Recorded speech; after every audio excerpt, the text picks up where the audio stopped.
What's up guys? Be here, welcome back. Yugioh deck of the day. Today we have another deck that got a huge boost from the list, and this was more of an undercover boost because people thought that Harpies Feather Duster would boost pretty much every deck. Well, that is true, but this deck specifically can actually use this card like no other deck. So we're updating Harpies today. They also got a new card in the new Dragons of Legends Complete Edition. So this is pretty much the finalized build for now. If we ever get any new cards, we're going to update it, but now the deck has pretty much everything that it needs in order to be played at its full potential. And finally, one specific card in the deck has its full effect viable because there were ways to search Harpies Feather Duster, but it was banned. So now that we can do that, the deck is actually much better than before. So before we begin, guys, if you enjoyed this video, please give it a thumbs up. It helps us a lot. Subscribe to the channel so you don't miss our upcoming videos. And now let's get to the deck profile. So to start off with the main deck and the monsters, we have 3 copies of Harpy Channeler. Harpy Channeler is by far the best one. You discard a Harpy card, you specialist Harpy from the deck in defense mode. If there's a dragon on your side of the field, Harpy Channeler becomes a level 7, which is actually very relevant for some effects because some effects get better if you control level 5 or higher Harpy. So you don't even have to run Harpy's pet dragon anymore because there are way better monsters that will get this to level 7, so you don't have to run an extra brick in the deck. So that's why this card is actually by far the best one, and you want to search her every single turn, so she will get you to the plays unit. Next up, we have 3 Harpy. Perfumist searches any card that lists Harpy Lady Sisters in its text, and if you control level 5 or higher Harpy when she's summoned, you can search 2 instead with different names. So this is one of the cards that you can actually make better by making Channeler a level 7, and there are many ways to do it. And Perfumers, though, 1 card rank 4 because you can search Elegant Egotist, and then go into a Harpy or a Cyber Harpy and then go there. Really good card. Also, I would like to mention that I'm not running any of these Needle Fiber cards because I know there are combos with Perfumer that with Phalanx and Linkros and Needle Fiber you can do like 1 card plays, but I just don't like playing these cards in decks that are supposed to be played for fun. Next up, we have 3 Harpy Harpist. She's the discard outlet. When she's discarded during the end phase, actually when she's in the grave during the end phase, you can just search 1 Harpy with 1500 less attack, and you can just send her from your hand with Channeler. You can discard her for one of your traps, play a lot of discard traps in this deck because I think they help facilitate the deck's win condition. Also, you can just summon it and make it a material for an Xyz or a link, and she will trigger this way too. Next up, we have 1 Harpy Dancer. Dancer synergizes well with Hunting Ground and the Link monster. With Hunting Ground, you can pop extra spell and traps because you can just summon her, pop a 1, bounce her, and summon another one. You can just summon herself or summon a Channeler and pop a second, then Channeler will pop a third, Perfume will pop a fourth. So if you're playing against a heavy backrow deck like Altergeist or Eldritch, you can clear their whole board in just one single swoop without even using Harpy's Feather Duster. And also with Conductor. Conductor has an effect that when you bounce a Harpy, you can bounce one of your opponent's special summon monsters. So this is one way to clear your opponent's board as well. So I think just playing this 1 Dancer is very important. 1 Queen, you discard her to search your field spell. Just need 1, she's searchable through many ways. And the field spell is searchable now without even using Queen, so I don't think you need to play more than 1. And the field spell is kind of situational. In some matchups, it most likely will be just to pop your own cards to get advantages. Maybe your opponents will playing something like a Dragon Link that they won't have any backers on the field to pop. Maybe just like 1 the Buster Destruction Sword, but after that they won't have anything else or a field spell. But still, you don't need to see the field spell every game to win. You need to search it if the matchup requires it or not. You just don't want to see it because it'll be a brick, or the best position it'll just be a discard for Harpy Channel. 1 Harpy Oracle. She's a recruiter. On summon during the end phase, you will get to add back 1 of your Harpy cards, Harpy Spell and Traps to the list Harpy Lady Sisters. And also, if you control level 5 or higher Harpy, you can special summon from the hand. So she's very easy to get out from your hand. Even if you draw her with a normal summon, you don't need to normal summon her. You can just make your Channeler level 7 and then you can special summon. And I played 2 Elegant Egotist targets, play 1 Cyber Harpy and 1 Harpy Lady. I'm playing the vanilla Harpy Lady because you can go into Imdak, and Imdak is actually a dragon, so if you do that, your Channeler will become a level 7, so you can trigger the second effect of your Perfumer. Also, 2 targets I think are enough, even though I'm maxing out on Egotist because I'm playing another card that can get these back into the deck, so I think 2 are good enough because you can get them back and special summon them again. And these you don't want to draw during your opening hands because they most likely won't do anything, and if you're forced to special summon from the hand with Elegant Egotist, that's kind of like a minus because you're using 1 card from your hand while you could be using them from the deck, but they're still, you have to run them. Next up, I play a Wind Witch Engine. I'm playing 3 Ice Bell. I was running the new Wind, the Charmer that came out, but I found that she was not that good because the minus was actually really harmful for the deck, especially if it got disrupted. You would just lose 2 cards for anything, and unless you discarded a Harpist, then that pretty much meant that you were not going to get anything back for it. So it's not like Wind Witches are that important. It's like something extra for the deck. You don't need to see them to win, so I just ended up cutting Wind because you don't need to open them every game. If you open them, that's perfectly fine because the restrictions they have do not contradict with this deck, especially with a new Synchro monster that Harpies have, because you were not able to do the Wind Witch combo and then go Channeler special 1 from the deck and then go into an Xyz because you can only special summon level 5 or higher Wind monsters from the deck from the extra deck the turn you use Ice Spell's effect. But with a new Harpy Lady, the Cyber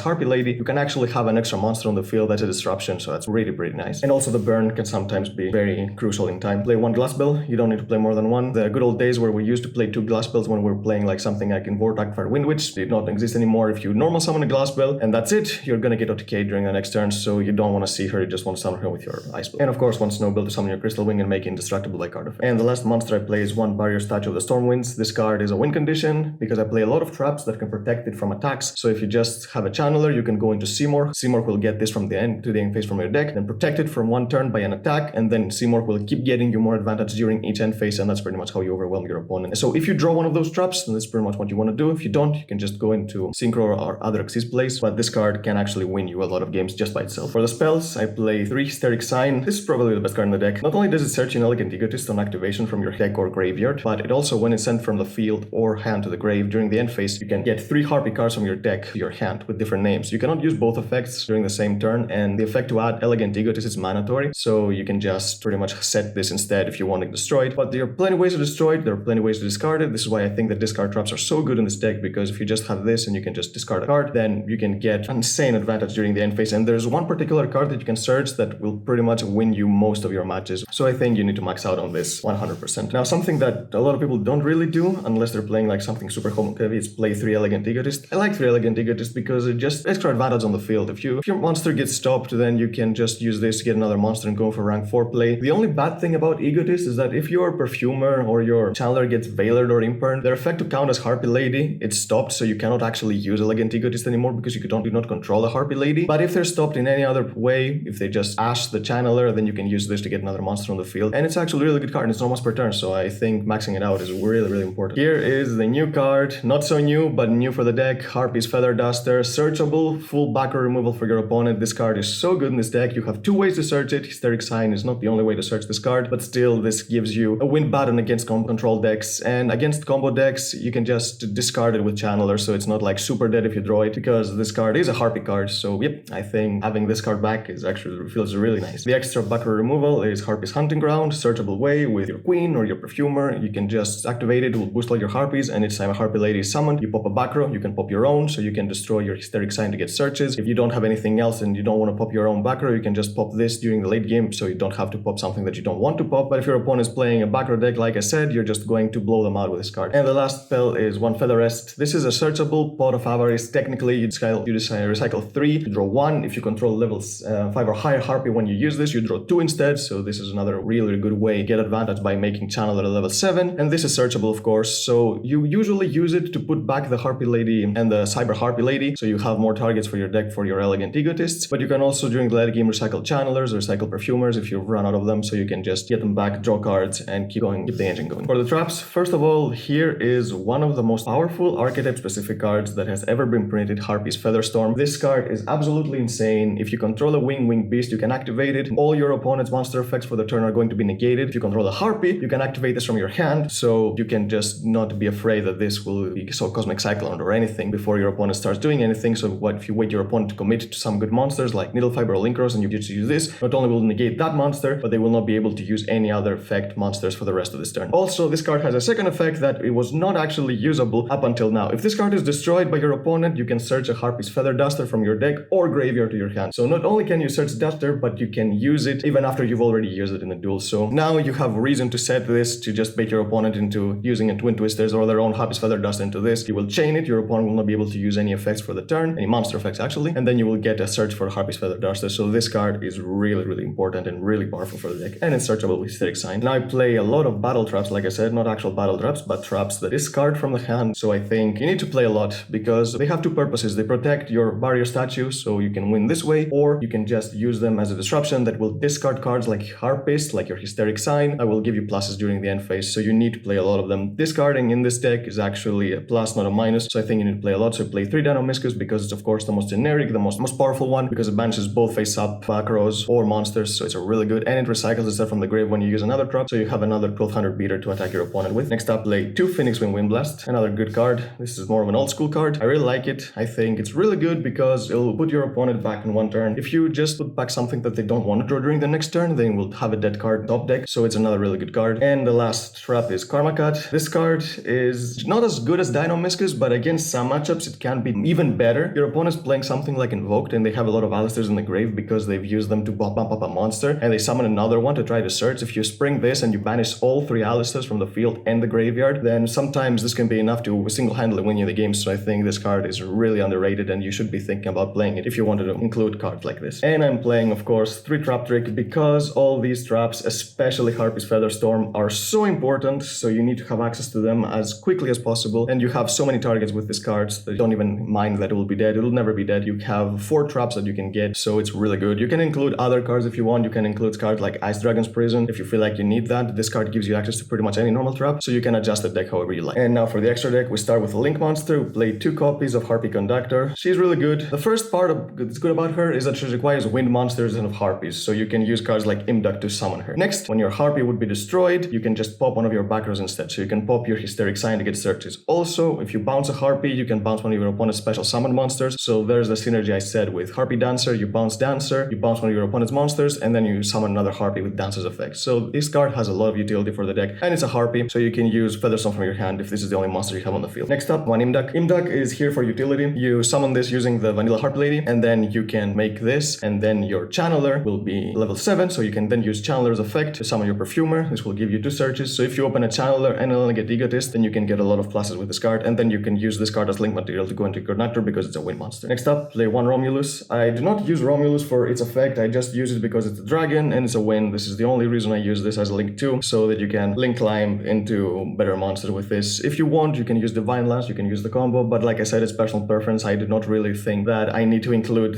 cards that I see in every single deck in a deck that I want to play for fun mostly. Next up, we play Simorgh, Battle of Sovereignty. This card is a win condition. If you open an ink trap, then you can just summon this and get your barrier stat to protect it, and this card will keep giving you more and more advantage during its end phase, so it's a really good card. Why Nightmare Unicorn? Because you usually link climb from link 2 to link 3, so I think this card is better than Phoenix, because not only does it pop back row, you can spin any card. Also, Phoenix is not really that important in this deck because you have a lot of back row removal, so there won't be a point where Phoenix's effect will actually be something that the rest of the deck can't do. One Boros Dragon. With Elegant Egotist, you can spam a lot, so it's very easy to summon this and just go for an OTK. For the Synchro Monsters, we play the new card, Cyber Harpy Lady. This card is absolutely insane. So you will be asking yourself that there aren't any tuners in the deck. Yes, this card can be summoned using any 2 Harpies. You can treat one of them as a tuner. It's a level 8, so it's very easy to summon, which is using Channeler or any Harpy with an Elegant Egotist. And also, when a spell or trap or effect is activated, so even if you use Hardening Ground's effect while it's already face up, this will trigger, you can bounce one of your opponent's monsters. So if you combine this with a card like Featherstorm or any of the traps, you can actually get 2 disruptions. So you can banish one card with a Dino-Miscus and then pop bounce one with Cyber Slash, or you can just use Featherstorm to negate everything and then Cyber Slash will bounce a monster. And she's 2600 attack, so she's really good. And the fact that you can summon her after you've used the Wind Witch engine is a really bonus. Next up, we play the cards for the Wind Witch engine. So we have 1 Fast Dragon. This card is good if you're playing into an established field. You can just negate one of your opponent's effect monsters that from the extra decks and make its attack 0. Or if you're going second, you would rather summon your Wind Pegasus at Ignister, because then you will use this card to use for synchro material for your Crystal Wing. And then while this card is in the graveyard, if any of your cards is destroyed, you can banish this and bounce one of your opponent's cards. So this effect does not target as well, so it's a really good. Also, this card going second is not that bad because for each ad Ignister monster you control, which will always be 1 in this particular deck, you can just pop one of your opponent's back row. So you can pop 1 back row if you're going second. And of course, Crystal Wing, because this is the end board when you're going for the Wind Witches, and then you can have a monster that can negate any monster effect, boost its attack when it battles high-level monsters, and can be destroyed by card effects because of Snowball. And for the Xyz monsters, we play 1 Harpy's Pet Phantasmal Dragon. This is probably the most powerful monster in the extra deck by standalone stats and effects, because when you've dealt 4000 damage to your opponent, you can just slam this. It'll detach 1 during the end phase, but for the next 2 turns, you can attack directly with a 2000 attacker that cannot be targeted by effects or attacks. It also protects the rest of your Harpies from being targeted from attacks and effects, so this card is actually really good. There are many more ways right now to deal with this card, but things like Borreload and Borrelsword still cannot deal with this card, so it's a really good monster. 1 Baguska. If you can't do anything during a first turn, if you just have a Perfumer and nothing else, you can just summon this and hope your opponent plays a deck that this will not be, they won't be able to play around it. Or if you know what they're playing and they're playing something graveyard based, you can just summon Dweller. This is probably the best thing. If you know they're playing something like an Orcas deck, you can just stop them for a turn and hope to come back during the next turn. And 1 Tornado Dragon, because sometimes more back row removal is better, but this is better than Phoenix because it can pop your own cards as well, so you can pop a Hysteric Sign, so you can get a search during the end phase. So this card is much better than Phoenix, and it's very easy to summon. So yep, that's the deck, guys. I hope you enjoyed it. It's a really fun deck. If you're wondering why I have the Japanese cards, I just got them just to be uncensored, and this was way before Konami started printing the Lost Art promos. So I hope one day we have this whole deck, every single card of it as a Lost Art. Until then, I'm just gonna use this because I can have every single card in uncensored version. So Konami, please, if you're listening to this, please print all the Harpy cards, not just the most generic ones. So yep, if you you enjoyed this video, guys, please give it a thumbs up. It helps us a lot with the YouTube algorithm. Subscribe to our channel so you don't miss our upcoming videos, and we'll see you next time.